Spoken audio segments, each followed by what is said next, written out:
मुलायम काशीराम हवा में उड़ गए जय श्री राम, तो निकाय चुनाव में क्या ये दिखेगा इसका असर? देखिए, वो एक मिसाल था और नारा दिया नहीं गया था, बल्कि मिसाल था, हवाला था। इसलिए कभी कभी जो कोई पार्टी हो, कभी भारतीय जनता पार्टी कोई नारा देती है, कांग्रेस नारा देती है, समाजवादी पार्टी देती है, बहुजन समाज पार्टी देती है, या कम्युनिस्ट पार्टियां देती हैं। नारे कभी कभी जब दिए जाते हैं तो भविष्य में उसको उदाहरण के रूप में, दृष्टांत के रूप में प्रस्तुत किया जाना, इसको अन्यथा नहीं लिया जाना चाहिए। ये लोकतंत्र में ऐसा प्रायः होता चला आया है। और 93 के शत-प्रतिशत नारे की अगर हमने वहाँ पर उदाहरण के रूप में रखा तो लोगों ने उसको तोड़ मरोड़ करके किसी और अर्थ में लगाने की कोशिश की है। लेकिन मैं आपको बता देना चाहता हूँ, वो तो एक नारे का हवाला था।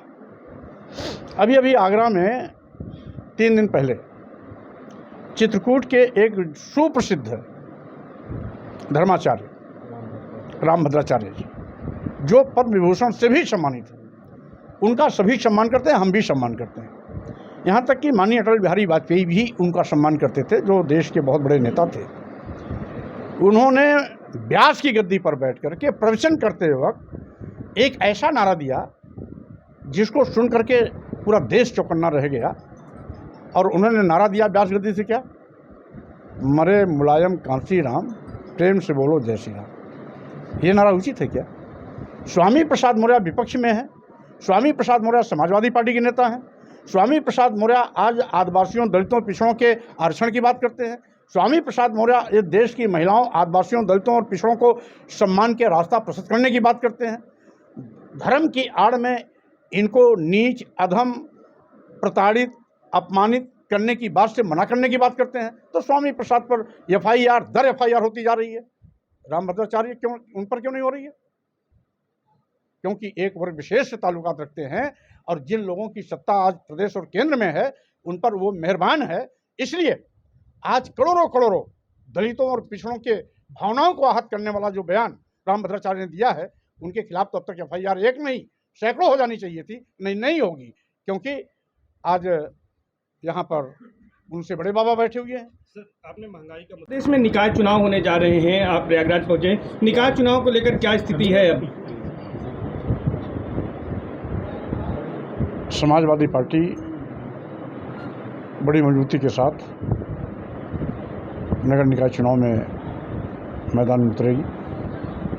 जिस तरीके से भाजपा सरकार सभी मुद्दों पर पूरी तरीके से असफल है, नौजवान बेरोजगारी का दंश झेल रहा है, सरकारी नौकरियां खत्म हो जा रही हैं, यहाँ तक कि नौजवानों को जिन सरकारी विभागों से सरकारी नौकरियां मिलने की उम्मीदें थी, सरकार उनको अपने चहेते उद्योगपतियों के हाथों में औने पौने दामों में बेच रही है। महंगाई आज चरम पर है, जन सामान्य की महंगाई से कमर टूट चुकी है। किसानों को उपज का लाभकारी मूल्य दिलाने के लिए सरकार ने वादा किया था, लाभकारी मूल्य तो दिला नहीं पाई। अलबत्ते आज किसान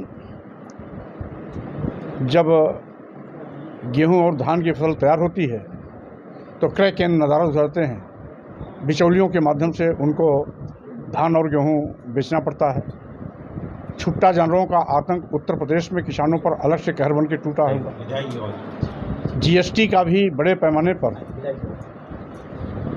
लघु एवं मध्यम श्रेणी के व्यापारियों को लूट का माध्यम बना दिया है। GST के माध्यम से जिस तरीके से व्यापारियों की बीच में बड़े पैमाने पर धनराशि हुई, पूरा व्यापारी वर्ग भी उससे परेशान और त्रस्त है। आज कुल मिलाकर के आज सरकार में पूरे प्रदेश में और देश में अराजकता का माहौल है। धार्मिक उन्माद पैदा करके समाज को हिंदू मुसलमानों में बांट करके फिरका परस्ती के माध्यम से सत्ता में काबिज बने रहना चाहती है। और यही कारण है कि उत्तर प्रदेश में सबसे बड़ी पार्टी होने के नाते समाजवादी पार्टी विपक्ष की मुख्य भूमिका में हर मोर्चे पर इनको टक्कर देगी। और जब लोकसभा का चुनाव 2024 आएगा तो समाजवादी पार्टी के राष्ट्रीय अध्यक्ष श्री अखिलेश यादव जी ने देश के सभी विपक्षी पार्टियों को लामबंद करने का जो संकल्प लेकर कदम आगे बढ़ाया है, हम सभी विपक्षी पार्टी मिलकर के 2024 लोकसभा चुनाव में भाजपा की विदाई जरूर करेंगे। अच्छा बताइए कैसे किया जा रहा है। ऐसी बात है कि कांग्रेस से कोई वो नहीं होगा, कांग्रेस अलग चुनाव लड़ेगी 2024 का। अभी तो बात शुरू हुई है, किनारे कहाँ कर दिया गया है? ऐसी चर्चा है। नहीं, वो चर्चा कुछ लोग करते होंगे अपनी खुशी के लिए, लेकिन विपक्षी एकता का बात तो अब शुरू हुई है। चक्कर ये है ना कि कांग्रेस चाहती है खुद डोमिनेट करे। अभी ऐसा कहीं कुछ नहीं है, और आप जान लें कि समय समय पर विपक्षी एकता हुई है, पहली बार नहीं हो रही है। जनता पार्टी हुई थी, तत्कालीन सत्ता का सुपड़ा साफ हुआ था। जनता दल हुआ था, तत्कालीन सत्ता का सुपड़ा साफ हुआ था। अब फिर विपक्षी एकता हुई है तो वर्तमान का सत्ता जो है उसका भी सुपड़ा साफ हो। लेकिन नेतृत्व तो कौन करेगा, इस पर विवाद है। पहले भी जब जनता पार्टी बनी, जनता दल बना, तो उस समय नेतृत्व तय नहीं था। सरकार बनने के बाद दोनों बार नेतृत्व तय हुआ है, और इस बार भी वही होगा। पहले हम मिल के लड़ेंगे और बाद में नेतृत्व का फैसला लेकिन करेंगे। उसका परिणाम ये भी रहा कि 2 बार बने और दोनों बार टूट गए, पूरे 5 साल नहीं पूरा कर पाया भाई। लेकिन उस समय हमने देश को तानाशाही प्रवृत्ति से बचाया। आज भी देश को तानाशाही प्रवृत्ति से बचाना चाहिए, क्योंकि आज जो वर्तमान में सरकार है वो लोकतंत्र को खत्म करने पे तुली हुई है। विपक्षी नेताओं के खिलाफ ईडी, सीबीआई और इनकम टैक्स का दुरुपयोग कर रही है। एक चीज। दूसरी चीज, आज दबाव बना करके किसी विधायक, किसी सांसद की सदस्यता लेना, इसके बाएं हाथ का खेल हो गया है। तीसरी चीज, आज संविधान भी खतरे में है, क्योंकि बाबा साहब डॉक्टर अम्बेडकर ने अनुसूचित जात, अनुसूचित जनजात और पिछड़े वर्गों को आरक्षण की व्यवस्था अनुच्छेद 16(4), अनुच्छेद 15(4) और अनुच्छेद 340 के अंतर्गत देने का काम किया था। यह सरकार आरक्षण को शून्य तक पहुंचाने में लगातार प्रयास जारी कर रही है, और उसका एकदम जो आरक्षण है वो लुप्त प्राय होता जा रहा है, खत्म होता जा रहा है। वोट लेने के लिए दलित, पिछड़े, आदिवासी सब हिंदू हैं, लेकिन जब ये सत्ता में बैठ जाते हैं तो आदिवासी, दलित इनके दुश्मन बन जाते हैं, और यही कारण है कि यह संविधान प्रदत्त आरक्षण को भी खत्म कर रहे हैं। सभी दल दलित हम सब कहेंगे। भाई देखिए, आप कोई भी धर्म है, हम सबका सम्मान करते हैं, क्योंकि हमारा भारतीय संविधान पंथ निरपेक्ष है। हम किसी भी धर्म के विरोधी नहीं है। सभी धर्म अपने अपने आस्था के अनुसार अपने अपने धर्म का अनुसरण करें, हम सबका सम्मान करते हैं। अच्छा, एनसीईआरटी किताबों से जो है मुगल के चैप्टर हटाए गए हैं, क्या कहेंगे इसको? कैसा इतिहास पढ़ाना चाहती है सरकार? यही भारतीय जनता पार्टी की तानाशाही प्रवृत्ति है। इनके हटा देने से इतिहास खत्म नहीं हो जाएगा। इन्होंने तो महाकवि निराला जी को भी हटा दिया।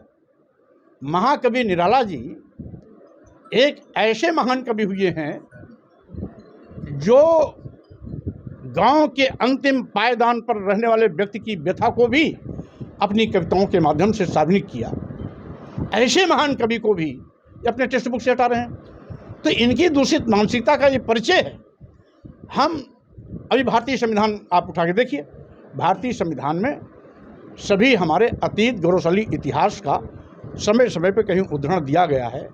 कहीं बुद्ध हैं, बुद्धकालीन सम्राट अशोक हैं, तो कहीं पर राम हैं, तो कहीं पर कृष्ण हैं, कहीं महाभारत का दिया गया है, कहीं राम रावण युद्ध का दिया गया है, तो वहीं पर कहीं टीपू सुल्तान का भी दिया गया है। भारतीय संविधान में सब सारी चीज़ें, तो जो भारतीय संविधान द्वारा हमारे देश के तमाम संविधान निर्माताओं ने मिल करके सब एक राय होकर के बनाया, बाबा साहब डॉक्टर अम्बेडकर ने उसको अंतिम रूप दे करके देश के प्रथम राष्ट्रपति डॉक्टर राजेंद्र प्रसाद जी को सौंपा। अब उस संविधान की मंशा के विपरीत आप आचरण कर रहे हो। हमारे अतीत गौरवशाली इतिहास जो भी भारत का सिर ऊंचा करने के लिए कभी पर्याप्त रहे हैं, उन सबका सम्मान होना चाहिए। अमर उजाला अब आपके टीवी पर भी। अपने स्मार्ट टीवी पर YouTube पर सर्च करें अमर उजाला, चैनल सब्सक्राइब करें और देखें ताज़ा खबरें, वो भी HD क्वालिटी में। और हाँ, बेल आइकन दबाना ना भूलें ताकि हर खबर हो आपके घर। अमर उजाला, निष्पक्ष, निर्भीक, निरंतर।